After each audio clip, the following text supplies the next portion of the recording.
Si on représente graphiquement la solution x en fonction du temps qui donne la position d'un oscillateur masse-ressort, eh bien on obtient une fonction qui a l'allure suivante.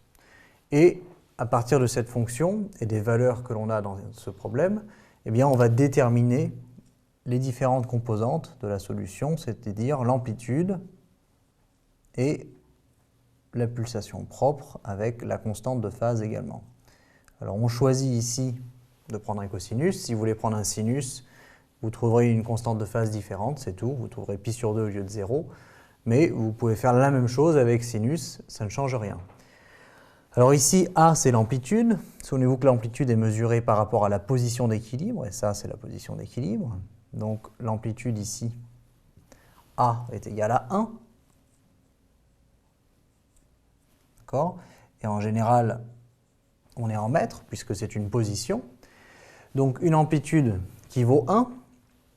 Et ensuite, pour trouver oméga 0, eh bien, il faudrait qu'on trouve d'abord soit la fréquence propre ou la période propre. Et puisque l'on représente un graphe en fonction du temps, c'est plus facile de trouver la période propre. Alors la période propre, eh bien, c'est la durée entre deux points où on a un motif élémentaire. Et après ce point-ci, le motif se répète.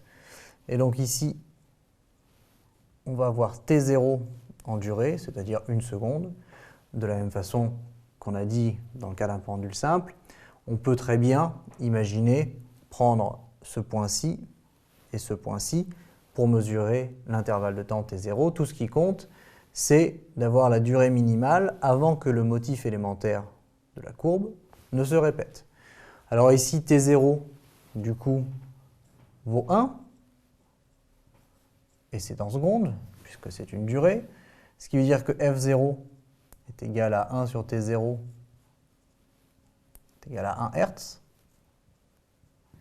Et donc, oméga 0, qui est égal à 2pi F0, eh bien, vaut 2pi radians par seconde.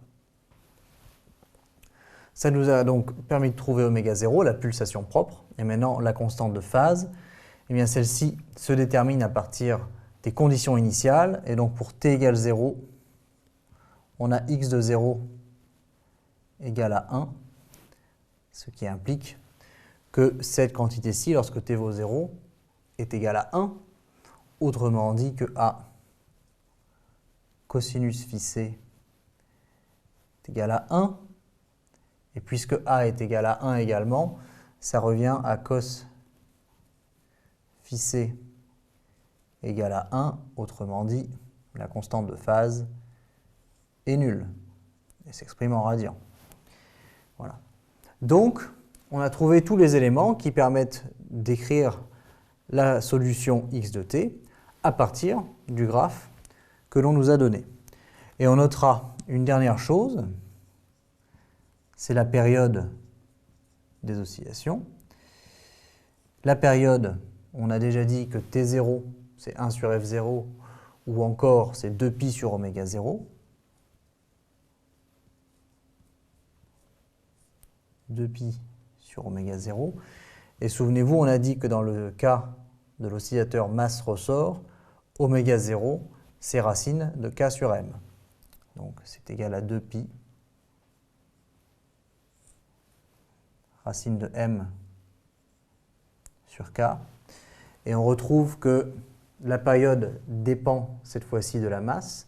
D'ailleurs, plus la masse est élevée, plus la période est longue. C'est normal, c'est plus difficile de déplacer une grosse masse qu'une petite.